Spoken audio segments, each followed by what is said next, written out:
بسم اللہ الرحمن الرحیم۔ السلام علیکہ یا صاحب العصر والزمان۔ پر 11 نیز عشاء کے بعد سورہ واقعہ روزانہ پڑھنے والا فقیر نہیں رہتا۔ الحدیث 12 صبح کی نماز کے بعد سورہ یاسین پڑھنے والا اور 100 دفعہ استغفر اللہ پڑھنے والا کثرت سے روزی پاتا ہے۔ رزق میں کمی اور بے برکتی کے اسباب و وجوہات: جو گناہ کرتا ہے اس کا رزق روک لیا جاتا ہے۔ جو کسی مسلمان کا حق روک لیتا ہے اس کا رزق روک لیا جاتا ہے۔ اس پر خدا رزق کی برکت کو حرام کر دیتا ہے۔ رسول خدا صلی اللہ علیہ وسلم از بہار جلد 76۔ حرام کام کی کثرت رزق میں کمی اور بے برکتی کا سبب بنتی ہے۔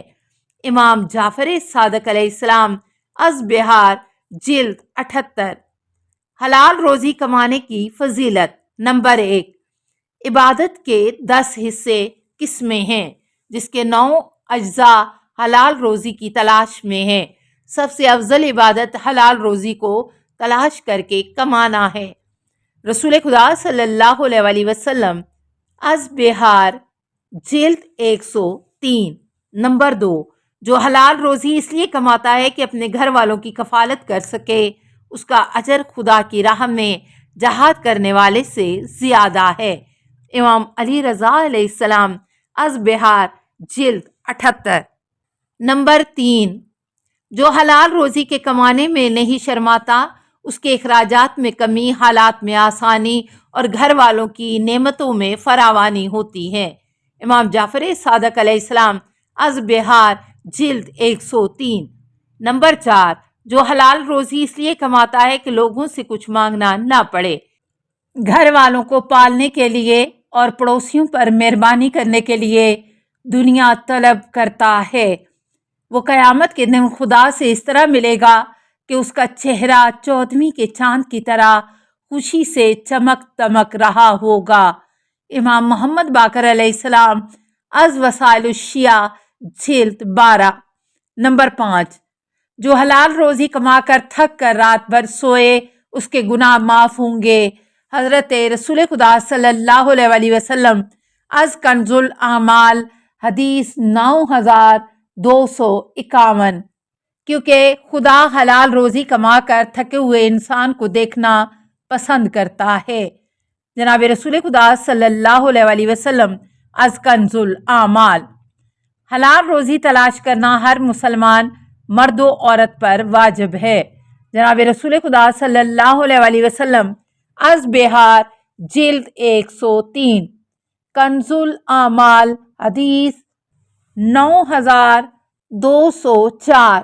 نمبر 6، جو اپنے ہاتھ کی محنت سے کماتا ہے خدا اس پر رحمت کی نظر ڈالتا ہے۔ جو اپنے ہاتھوں کی کمائی سے حلال کھاتا ہے اس کے لیے جنت کے تمام دروازے کھول دیے جائیں گے کہ وہ اپنی مرضی سے جس دروازے سے چاہے داخل ہو، خدا اسے کبھی عذاب نہ دے گا۔ وہ قیامت کے دن انبیاء کرام علیہم السلام کے ساتھ ساتھ ہوگا اور ان کی جیسا ثواب پائے گا۔ جناب رسول خدا صلی اللہ علیہ وسلم از بہار جلد 103۔ نمبر 7، حضرت علی علیہ السلام نے اپنے ہاتھوں کی حلال کمائی سے 1000 غلام خرید کر آزاد کیے تھے۔ امام جعفر صادق علیہ السلام از بہار جلد 41۔ حضرت علی علیہ السلام کو تعلیم دے کر، جہاد سے فارغ ہو کر، فیصلے سنا کر، روزانہ اپنی زمینوں پر اپنے ہاتھوں سے کام کرتے اور ساتھ ساتھ خدا کا ذکر بھی کرتے جاتے۔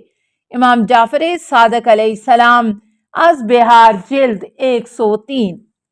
مجھے اس حالت میں چھوڑ دو کہ میں زمینوں پر اپنے ہاتھوں سے کام کر رہا ہوں تاکہ خدا مجھے اس حالت میں دیکھے کہ میں تکلیف اٹھا کر خدا کا رزق تلاش کر رہا ہوں۔ امام جعفر صادق علیہ السلام از وسائل الشیعہ جلد 12۔ ملعون ہے وہ انسان جو اپنے گھر والوں کو ضائع کر دے، یعنی ان کے لیے روزی نہ کمائے۔ رسول خدا صلی اللہ علیہ وآلہ وسلم از بہار جلد 103۔ کہہ دیجئے کہ ناپاک حرام اور پاک حلال برابر نہیں ہو سکتے، چاہے ناپاک کی کثرت آپ کو اچھی ہی کیوں نہ لگے۔ قرآن سورہ مائدہ۔ کوئی انسان ایسا نہیں ہے کہ جس کے لیے خدا نے حلال رزق مقرر نہ کیا ہو۔ اگر وہ حرام سے کچھ لے لیتا ہے تو مقررہ حلال سے اس کا حصہ کم کر دیا جاتا ہے۔ پھر اس کے علاوہ خدا کا بہت بڑا فضل و کرم بھی اس کے لیے ہے۔ امام محمد باقر علیہ السلام از بہار جلد 5۔ ایک شخص کو حضرت علی علیہ السلام نے اپنا خچر دیا کہ اس کو پکڑے رہنا، اور سوچا کہ 2 درہم اس کو اجرت دوں گا۔ جب نماز پڑھ کر مسجد سے نکلے تو وہ آدمی خچر چھوڑ کر لگام چرا کر بھاگ گیا۔ اب جو بازار گئے تو وہی چرائی ہوئی لگام دیکھی جو اس شخص نے 2 درہم میں بیچی تھی۔ حضرت علی علیہ السلام نے فرمایا، انسان صبر کا دامن چھوڑ کر خود کو حلال سے محروم کر دیتا ہے، جبکہ اس کو وہی ملتا ہے جو اس کے لیے خدا نے لکھا ہوتا ہے۔ شرائع ابن ابی الحدید۔ حلال روزی اللہ کے چنے ہوئے خالص بندوں کی غذا ہے، اس لیے دعا کرو کہ خدایا میں تجھ سے وسیع حلال روزی کا سوال کرتا ہوں۔ امام زین العابدین علیہ السلام از بہار جلد 103۔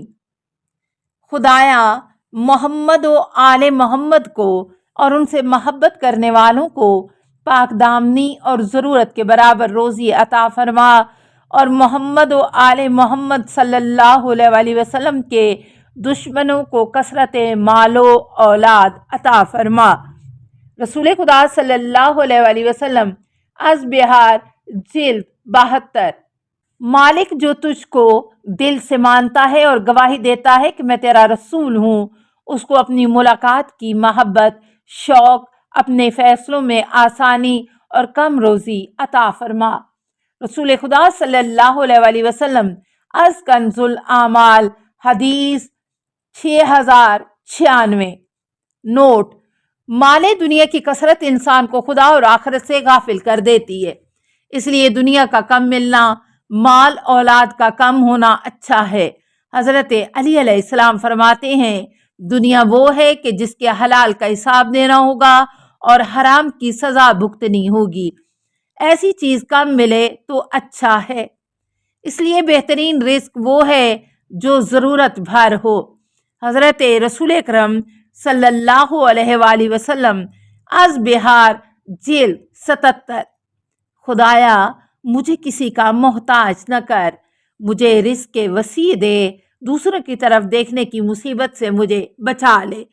امام زین العابدین علیہ السلام از صحیفہ کاملہ سجادیہ۔ مالک مجھے بے نیازی، کسی کے محتاج نہ ہونے کا تاج پہنا، ہر کام بہت اچھے طریقے سے انجام دینے کی توفیق عطا فرما، اپنی ایسی ہدایت عطا فرما کہ میں سچ بولوں، مجھے خوشی کی وجہ سے غلط راستے پر نہ چلنے دے، خوشی کی فراوانی عطا فرما اور میری زندگی سخت مشکل نہ بنا دے۔ امام زین العابدین علیہ السلام کی دعا از صحیفہ سجادیہ۔ جو شخص بقدر ضرورت روزی پر راضی رہتا ہے وہ اپنی راحت اور آرام کا انتظام کر لیتا ہے۔ حضرت علی علیہ السلام از شرائع ابن ابی الحدید۔ جو رزق کم ہو، ضرورت پوری ہو جائے، وہ اس رزق سے کہیں بہتر ہے جو خدا سے غافل کر دے۔ حضرت علی علیہ السلام از بہار جلد 77۔